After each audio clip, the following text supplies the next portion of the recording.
At what point is enough property enough? The reality is most Australians are going to have to struggle, work 40 years in a day job and retire with little income and maybe a roof over their head in their own home. Now, if you watch my videos, you're probably a little bit more aspirational in looking to self-fund your retirement and create more choices in your life.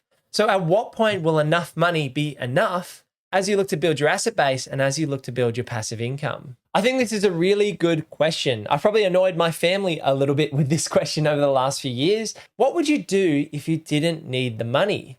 That's been a question I've asked my family and I've asked myself.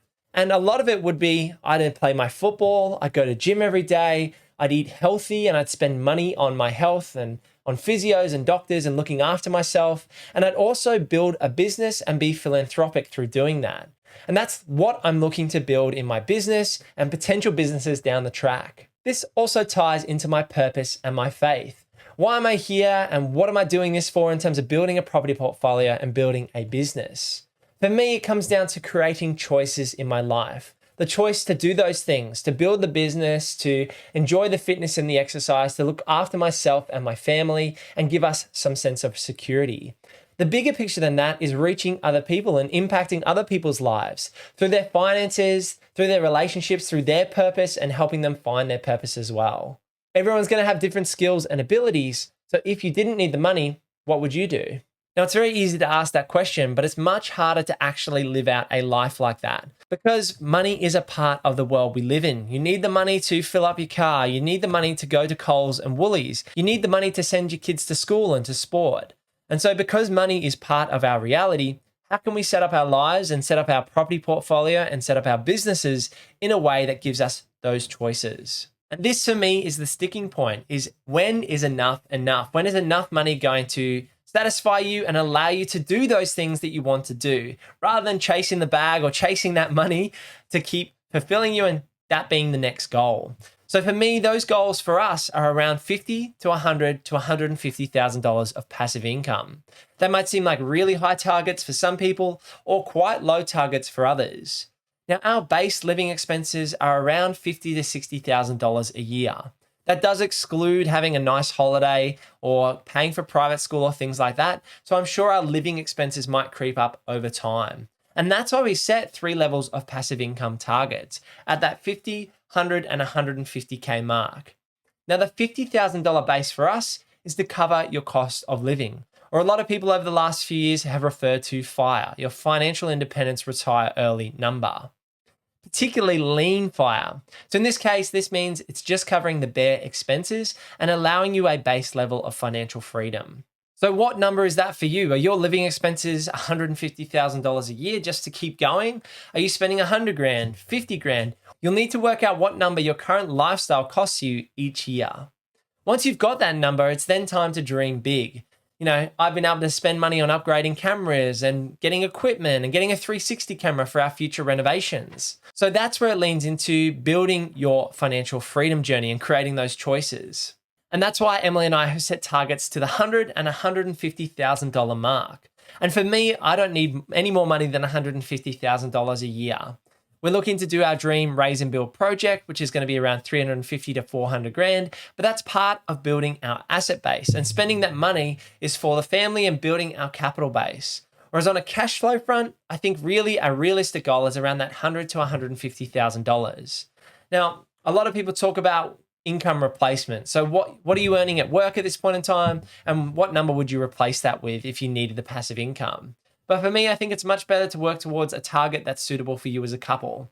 Because Emily and I could be earning a much more money than $150,000 per year if we're very active and we're running businesses. But a more realistic number to give us the lifestyle that we want is that 100 to 150 grand. Now, this is where property investing can give you way more choices than other investment classes. The reason being is you can build your asset base and then go and enjoy the financial freedom early. So let me explain that. So if you buy the properties you need to buy to retire in 15 to 20 years, knowing that those assets are going to conservatively, say, compound at 5 or 6%, and we know for Brisbane, for example, it's compounded around the 8% mark on a longer term vision, then if you buy the assets you need to buy up front, say within a 5-year window, then you can go and work a job that you really love. You're still going to need to earn a basic income to cover your living expenses and to continue to invest in assets like shares and property. But once you've got the assets you need to acquire, that's when you can make more choices. Now, I'm a clear example of this. Starting this business and building Purpose Property has been off the back of Emily and I hitting our targets in terms of our asset base. We originally had around a $2.5 million target. Then that turned into a $3.5 million target. And then that turned into a $5 million property portfolio target. And once we hit that goal, that's when I felt qualified to expand and start talking a lot more about the property portfolio.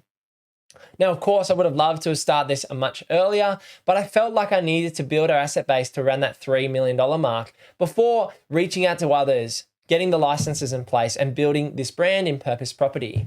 So I'm an example of someone that's built the property portfolio and then started to make choices that suit their lifestyle. Another good example of that is I'm not going to hold out and continue saving forever. Emily and I are going to go on an overseas trip, and I'll share all the numbers with you on the YouTube channel around what that costs. But we're going to have those holidays when we want them, and we're going to spend money on good and healthy food and building a lifestyle and going to the gym at times that suit me and build that quality of life rather than waiting and deferring forever.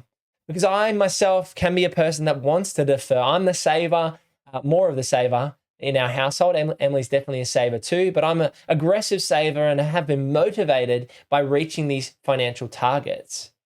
So for yourself, work out when enough property is enough. Otherwise, you might get stuck in a constant accumulation phase where you're looking to always build your asset base and you've got negative or neutral cash flow and you never reach that level of comfort or position where you can go and attack other things.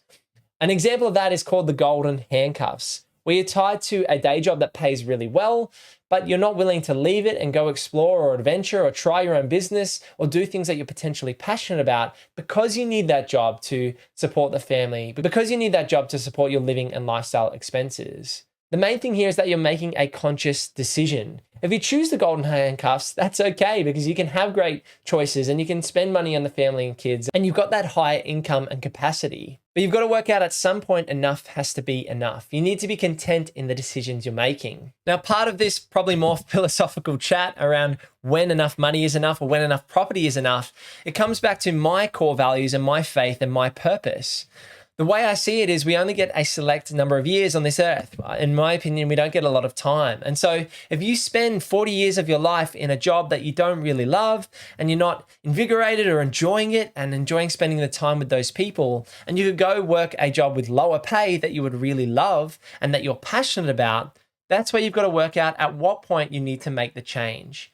Now, for me and for most of my clients, the way I like to explain it is like I said before, once you've got that asset base in place, that's when you can start making those decisions to go and reach the financial freedom phase and start enjoying the lifestyle sooner. Now, if you're looking to be more intentional, you should check out this video, Stop Buying So Much Trash. Thanks for sticking around. I'll see you in the next one. Peace.